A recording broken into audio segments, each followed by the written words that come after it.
Good morning मेरे प्यारे बच्चों, आप लोग कैसे हैं। चलिए हम आज लोग मैथ देखेंगे, हम लोग हल करेंगे इसको।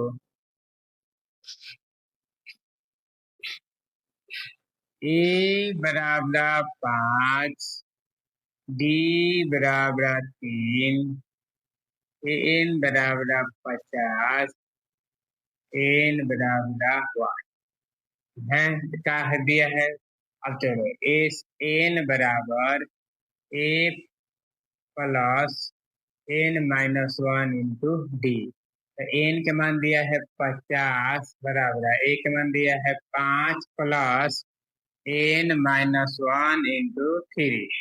तो 50 - 5 बराबर एन माइनस 1 इंटू 3। तो 45 बराबर एन माइनस 1 इंटू 3। 3 से घटाएंगे 15 3 45। एन माइनस 1 बराबर 15। एन बराबर कितना आ जाएगा 15 प्लस 1। एन बराबर कितना आ जाएगा 16। ठीक है।